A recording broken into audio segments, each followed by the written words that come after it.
그리스도를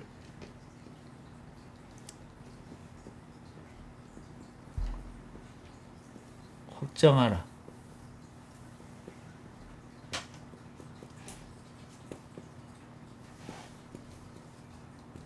그리스도로 확정하라 라는 말씀으로 함께 나누겠습니다. 마가복음 8장 1절부터 10절의 말씀입니다. 오늘은 우리가 읽은 본문은 성경에 많이 누가복음에서도 마가복음에서도 나오지만 사복음서에서 중요하게 또 기록된 말씀이에요. 또 우리가 읽기 또 많이 들었던 말씀. 예수님께서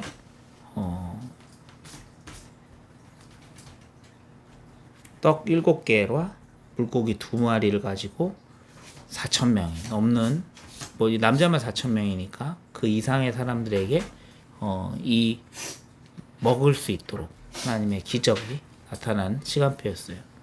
오늘 이 본문의 말씀을 우리에게 허락하신 것은 그 많은 기적들보다 우리가 예수님을 정확하게 알지 못하고 보지 못할 때가 많아요. 하나님은 충분히 이 모든 일을 행하실 수 있는데 그 이전에 우리가 우리의 연약함과 우리의 약함을 인정하기를 원하세요. 창세기 3장 문제로 우리는 영적 문제에 빠졌어요. 아무리 발버둥 쳐도 창세기 3장 문제는 우리의 능력과 힘과 방법으로는 해결할 수가 없어요. 신앙생활 아무리 열심히 해도, 또 교회를 열심히 다녀도, 예배를 열심히 해도, 아무리 내가 힘을 쓰고 애를 쓰고 노력을 해도 이 창세기 3장 문제만큼은 우리의 힘과 능력으로는 해결할 수가 없어요. 그걸 보고 죄인이라고 해요. 이제 우리의 자범죄로 인한 죄도 있지만, 우리가 실수를 해서 짓는 죄, 살인하는 죄, 도둑질하는 죄, 이런 많은 죄들도 있지만, 창세기 3장의 문제의 죄는 가문 대대로 우리가 아무리 노력해도 빠져나올 수 없는 운명과 사주와 팔자에 묶여있는 죄를 말해요. 이걸 바로 원죄라고 하는데, 아무리 행복해지고 싶어도 행복해질 수 없는 죄, 공허하고 혼돈하고 마음과 생각이 불안한 근본의 원인이 되는 그 죄, 그걸 바로 하나님을 떠난 상태라고 해요. 이 죄인인 상태는 내가 죄인인 상태를 발견했을 때, 내가 하나님을 떠나서 이 문제가 생겼구나, 내가 아무리 노력해도 이 문제를 해결할 수 없구나, 이랬을 때 우리가 양심으로 돌아가면 안 돼요. 내가 실수했다. 내가 조금만 더 내가 신앙생활 잘했으면 내가 지금 이런 상태에 놓이지 않았을 텐데. 내가 조금만 착했으면, 아니면 내가 조금만 말을 잘했으면, 내가 조금만 이 상황에 잘 대처했으면 이 문제가 터지지 않았을 텐데, 지금 나에게 불안함이 찾아오지 않았을 텐데, 지금 내가 흔들리거나 불안하게 만들어지지 않았을 텐데 라고 착각하는 경우가 많아요. 근데 이 양심으로 돌아가면 안 돼요. 이때는 이거는, 이 불안함은, 이 염려는, 이 불신앙은 내가 잘못하거나 내가 잘해서가 아니에요. 하나님을 떠난 그 근본의 문제에서 시작된 거예요. 그렇기 때문에 양심으로 돌아가서도 안 되지만 위로로 돌아가서도 안 돼요. 누군가를 통해서 위로받거나, 누군가를 통해서 이 부분에 인정을 받거나, 그래, 괜찮아, 이 문제 어쩔 수 없는 거야, 네가 해결할 수 없잖아, 그냥 그대로, 그냥 인생은 그렇게 사는 거야, 이렇게 한다고 이 문제가 해결되지 않아요. 이 문제만큼은 오늘 말씀처럼 오늘의 이 이 문제와 사건처럼 이 4천 명이나 되는 사람들이 사흘 동안 먹지 못해서 기근을 당했단 말이에요. 이건 누구의 잘못이 아니라 이 사람들이 말씀 듣다가 갑자기 문제가 터진 거예요. 이 사람들이 말씀의 흐름을 따라 예수님을 쫓아서 여기까지 왔는데 이 문제가 터졌어요. 근데 예수님께 이 사람들이 믿음으로 7개의 떡과 2개, 생선 2마리 가지고 하나님 앞에 나아갔단 말이에요. 근데 하나님이 대단한 일을 한 게 아니야. 이 제자들이 막 돈을 야, 여기 있는 돈 싹 다 모아가지고 시장 가서 떡 사갖고 오자. 이렇게 안 했다고요.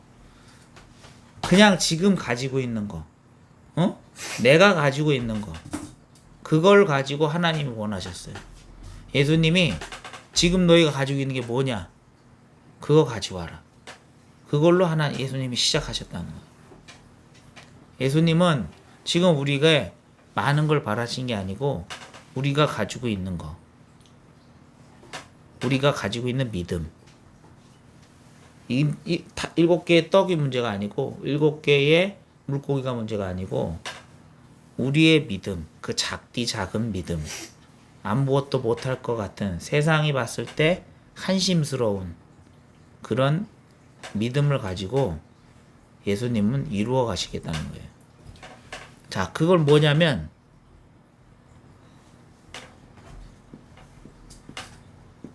그리스도를 체험하는 거예요. 이 문제와 사건에서는 반드시 그리스도를 체험하게 돼 있어요. 요 체험을 하는 사람들이 실제적으로 우리에게 제자의 축복을 누리면서 확인할 수가 있어요. 이런 문제와 사건 속에서 우리가 양심으로 돌아가지 않고 위로받으려고 하지 않고 실제적으로 그리스도를 체험하게 되면, 그리스도를 체험한다는 건 곧 말씀을 체험하는 거거든요. 말씀의 능력과 믿음의 체험을 하게 되면 하나님이 살아계시구나, 예수님이 그리스도시구나, 이걸 알 수 있게 돼요. 그렇게 되면 우리는 실제적인 응답을 시작하게 되는 거예요. 그래서 우리는 열심히 뭔가를 이 문제를 해결하거나 노력하려고 하지 말고 완전한 믿음으로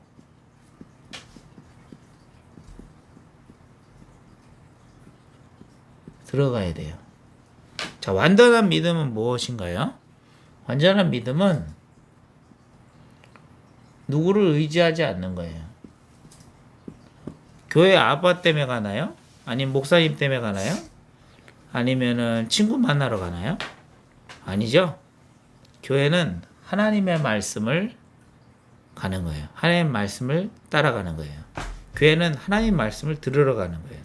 또 우리가 그 언약을 따라가는 모임 속으로 인도받는 거예요. 하나님이 교회를 통해서 역사하시는 그 능력과 응답을 체험하기 위해 가는 거예요. 그래서 우리는 처음에는 신앙생활을 목사님 따라 신앙생활 할 수 있어요. 또 처음에는 엄마 아빠 보고 신앙생활 할 수 있어요. 왜냐하면 신앙생활은 우리가 잘하기 위해서는 누군가의 도움이 필요하니까요. 그렇지만 너희들이 이제 렘넌트들이 커서 부모를 떠나서 혼자 신앙생활하고 또 아무도 없는 곳에서 홀로 신앙생활할 수도 있어요. 또 하나님이 그런 선교지로 보내실 때도 있고 혼자서 지교회로 그 말씀 운동을 할 수 있는 시간표로 우리에게 보내실 때도 있어요. 그러면 그때 가서는 내가 혼자 누군가를 의지하지 않고 말씀을 따라서 언약을 따라서 그 현장의 응답이 무엇인지를 찾아 나가면서 말씀의 역사를 체험할 수 있어야 돼요. 신앙생활의 근본은, 신앙생활 결국은 하나님과 나 사이에 아무것도 없어야 돼요. 내게 문제가 왔다. 그건 사실은 하나님과 나 사이에 뭐가 다른 게 있는 거야. 내가 기대했던 거. 내가 하나님과 나 사이에 그리스도 외에는 다른 것이 없어야 되거든. 그래서 완전 믿음이라는 건 하나님과 나 사이에 그리스도만 남는 거예요. 내가 신앙생활 열심히 해서 뭐 교회도 크게 세우고 또 중직자로 크게 성공하고 또 회사에서도 크게 성공하고 또 목회자의 옆에서 큰 그릇이 되고 그게 하나님 앞에서 어떻게 보면 어쩔 때는 이거는 그냥 더러운 의복에 불과할 때가 있어요. 내가 아무리 잘난 거 아무리 큰 응답을 받아도 아무 가치 없는 걸 수 있다고. 하나님 앞에서는. 하나님과 나 사이에는 오직 그리스도만 필요한 거예요. 희수와 다니가 아빠를 볼 때 아빠가 또 희수와 다니를 볼 때 어떻게 봐요? 희수와 다니로 보는 거예요. 근데 희수하고 다니 희수 다니하고 아빠 사이에 뭐가 다른 게 있어. 공부 잘하는 게 있고 희수와 다니 사이에 뭐 대단한 하여튼 막 뭐가 있어. 막 많이 있어. 막 아빠 말 잘 듣는 게 있고. 근데 우리들은 기본적으로 남에게 인정받기를 원해. 인정받는 거 좋아하거든. 그래서 나도 모르게 그 인정에 취해서 사람과 사람 사이에 다른 게 들어갈 때가 많아. 또 부모하고 자식 사이에도 그런 것들이 들어가. 그러면 어떻게 되냐면 나중에 관계가 이상해져요. 하나님과 나 사이에는 다른 관계를 원하시는 게 아니에요. 하나님과 나 사이에는 오직 그리스도만 남는 관계여야 돼요. 언제든지 예수 그리스도를 붙잡고 하나님께 갈 수 있어요. 실패했을 때도 성공했을 때도 어떤 때에도 그리스도께 나아갈 수 있는 거예요. 그 관계는 하나님과 나 사이에 그리스도만 남을 때가 가능해요. 그래서 우리가 신앙생활하고 살다 보면 광야를 체험할 때가 있어요. 성공할 때도 있지만 완전 광야는 뭐예요?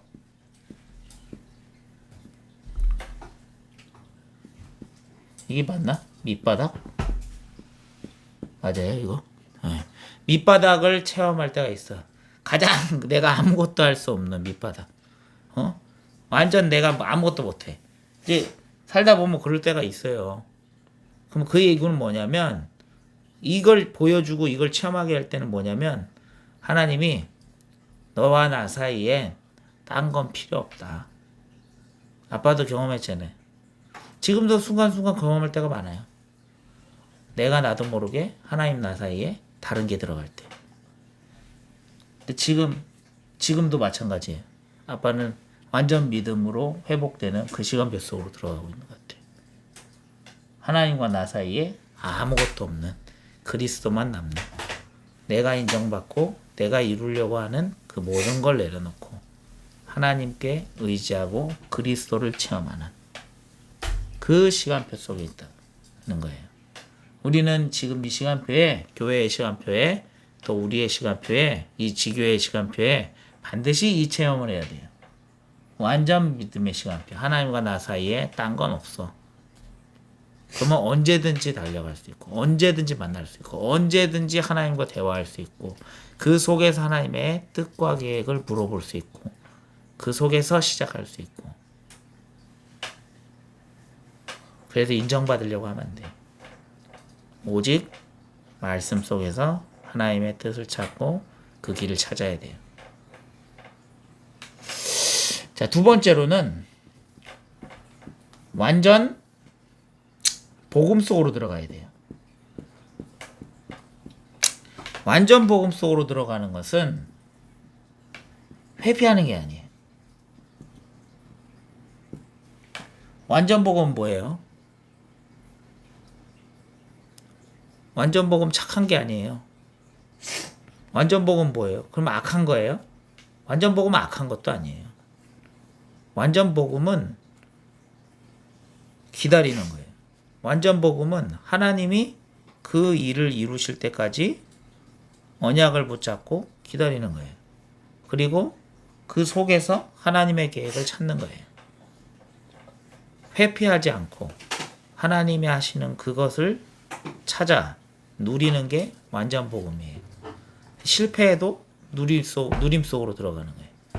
내가 실수했어도 누림 속으로 들어가는 거예요. 남들이 아무리 뭐라고 해도 꿋꿋이 언약의 길을 걸어가는 게 완전 복음이에요. 믿음의 길로 들어서는 거. 이게 완전 복음이에요. 그리고 세 번째는 완전 언약이죠.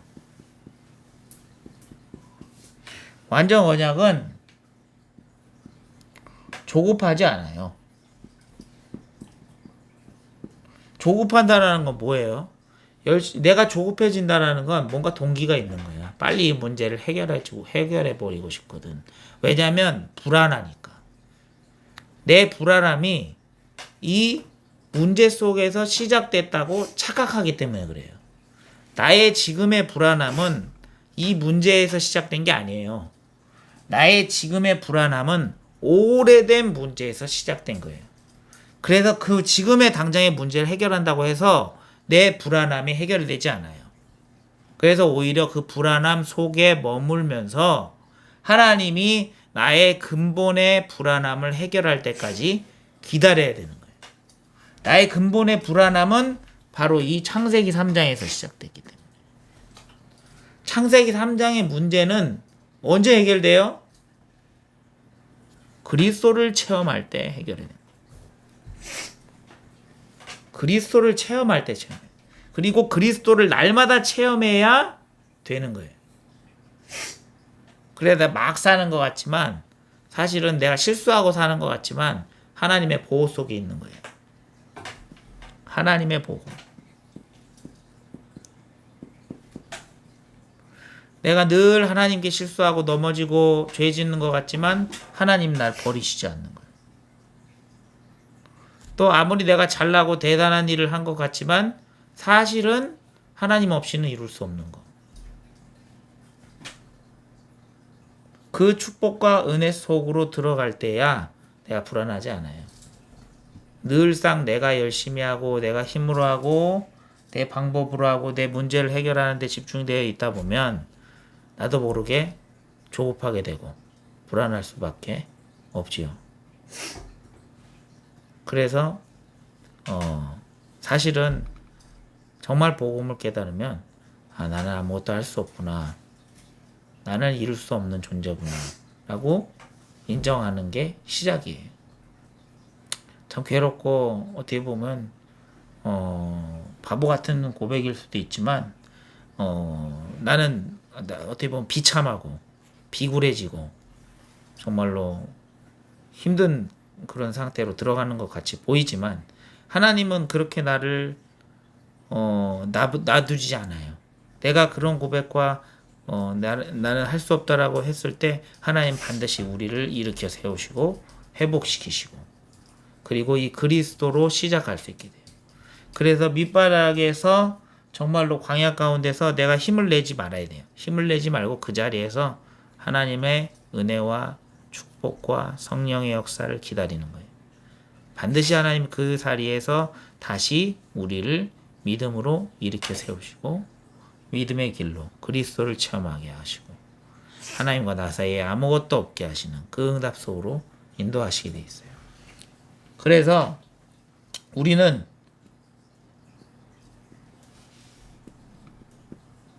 인정받으려고 하지 말고 인정에 목말라 있지 말고 여유 속으로 들어가야 돼. 이게 무슨 얘기냐면 여유 속으로 들어간다는 건 핍박에 두려워하지 말라는 거예요. 남들이 나를 어떻게 볼지. 제 아빠가 그랬어요. 제가 그랬어요. 늘상 다른 사람이 나를 어떻게 볼지에 대해 집중해 있어요. 그리고 보통 한 80%의 생각은 내가 어떤 상황에 처했을 때 어떻게 행동할까에 집중돼 있고 나도 모르게 그렇게 프로그램 돼 있는 것 같아요.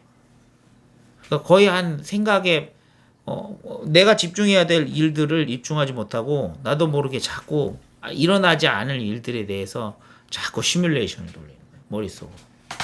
그러니까 나는 내일에 집중할 수 없죠. 근데 이 인정에 완전히 사로잡히면 하나님이 내게 주신 것들에 집중하지 못하게 되면 나중에 어떻게 되냐면 시간이 지날수록 사람이 여유가 없어져야 돼요. 조급해질 수밖에 없어. 자, 내가 통장에 돈이 없었어. 근데 내가 차곡차곡 걱정 안 하고 돈을 모아. 그러면 시간이 지나면 여유가 있어지죠. 내가 내 일을 계속 집중하다 보면 시간이 지나면 여유가 찾아와요. 근데 지금 내 일에 집중하지 못하고 계속 염려만 하고 앞으로 올 일을 걱정하고만 있으면 결국 그 다음에도 똑같이 그 걱정하고 있을 수밖에 없어. 그래서 회개는 뭐냐면 잘못했어요 이렇게 얘기하는 게 아니고 돌이키는 거예요. 그리고 안 하는 거예요. 더 이상 그 일을. 그리고 이 핍박 속에서도 여유로운 그 길을 가는 거예요. 자, 내가 지금 가난해. 그럼 가난함을 받아들여야지. 그래야지 더 이상 가난함이 안 오지. 근데 내가 가난해. 근데 가난함을 무시하고 내가 더 가난하게 행동을 하면 그 가난은 해결이 되지 않아요. 공부를 못해. 그럼 공부를 일단 받아들여야 돼. 아, 내가 공부를 못하는구나. 그러면 지금 공부를 시작해야겠구나. 그러면 내가 어디서부터 공부를 해야 될까? 거기서부터 공부를 시작해야 공부를 잘할 수 있는 거예요. 근데 그게 아니고 남들이 뭐 핍박을 하던 뭐라를 하던 야 놀자. 그래도 난 공부해야 돼. 이렇게 해야지 공부가 느는 거야. 야 네가 뭐 해봤자 얼마나 늘어. 그 정도 해서 무슨 또 공부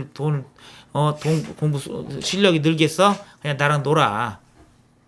아니면 야 돈 그거 몇 푼 아무리 모아봤자 얼마나 뭘 붙이냐? 네가 그랬다가 10억이 되고 100억이 부자가 되겠어? 이제 거기까지만 해. 그냥 쓸 만큼 쓰고 놀아야지 되는 거지. 뭘 더 모아봐.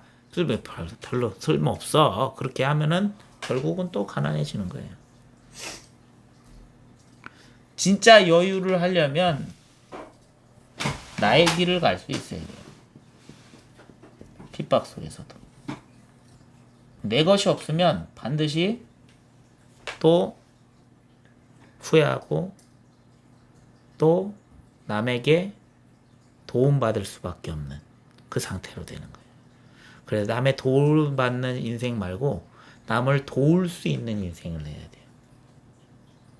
그래서 그 사람을 도울 수 있으려면 결국 나가 여유가 있어야 돼요. 생각도 마음도. 돈이 많아서 여유 있는 건 아니에요. 하지만 돈이 완전 없으면 또 여유도 없어. 내가 있는 것을 받아들이고 그리고 지금 내가 해야 될 것이 뭔지를 집중할 수 있는 거. 그거 자체가 여유예요. 그렇게 여유 있는 길을 갈 수 있어야 돼요. 그래서 오늘 우리에게 그리스도로 확정하라는 말씀을 주셨는데 반드시 우리에게 어려움과 갈등과 고민과 또 문제들은 끊임없이 찾아오는데 그 문제 속에서 우리는 그리스도를 체험해야 돼요. 하나님과 나 사이에 딴 건 없어야 돼. 오직 그리스도만 남는 거예요. 그래서 문제를 주신 거예요. 한 주간 우리에게 문제가 왜 왔는지보다 이 문제를 통해서 그리스도를 체험하게 해달라고 간절히 기도하는 우리 모든 지교회 식구들 되길 기도합니다.